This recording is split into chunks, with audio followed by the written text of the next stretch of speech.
कई वर्षों के लंबे इंतजार के बाद भारत और रूस के बीच में AK-203 राइफल को लेकर 5,100 करोड़ रुपए के रक्षा समझौते पर हस्ताक्षर हो गया। रूसी राष्ट्रपति पुतिन के भारत दौरे के बीच इस समझौते पर हस्ताक्षर हुआ है। रूस की AK-203 राइफल दुनिया की सबसे घातक और सबसे सफल राइफल AK-47 का सबसे आधुनिक संस्करण है। इस डील के तहत भारतीय सेना और अर्धसैनिक बलों के लिए अमेठी की फैक्ट्री में 6 लाख राइफलें बनाई जाएंगी। ये राइफलें सेना में भारत की स्वदेशी राइफल इंसास की जगह लेंगी।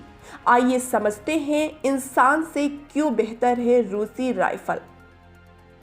भारतीय सेना लंबे समय से इंसास राइफल की दिक्कतों से जूझ रही थी।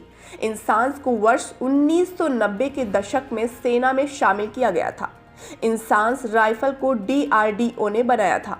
कई वर्षों से भारतीय सेना और पैरामिलिट्री फोर्स इंसास राइफल का विकल्प खोज रही थी। दरअसल इंसान के जमा हो जाने 3 राउंड के बाद राइफल के ऑटोमेटिक मोड में चले जाने और युद्ध के समय राइफल चलाने वालों की आंख में तेज चले जाने की समस्या हो रही थी।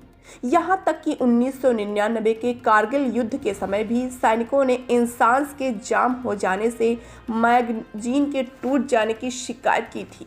ये समस्या तब और बढ़ जाती थी जब तापमान जमा देने वाला होता था।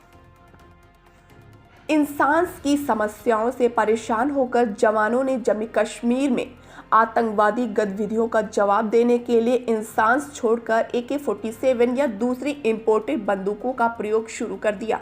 यहाँ तक कि CRPF ने भी उग्रवाद प्रभावित इलाकों में AK-47 का प्रयोग शुरू कर दिया। Para commando, marine commando, Garud commando, यहाँ तक कि नेशनल सिक्योरिटी गार्ड ने भी जर्मन या इजराइल की automatic rifle Heckler and Koch MP5 gun और टावोर राइफल पर विश्वास जताया।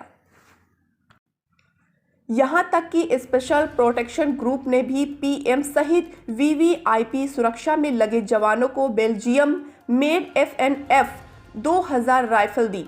इंसान से फायर करने पर वह सिर्फ 400 मीटर तक ही वार करती है और एक बार में मैगजीन सिर्फ 20 राउंड फायर करती है। इसे आसानी से गिना जा सकता है कि कितने फायर किए जा चुके हैं और कितने बुलेट्स अभी बाकी हैं। यहाँ तक कि यह बहुत बड़ी और भारी राइफल है। बिना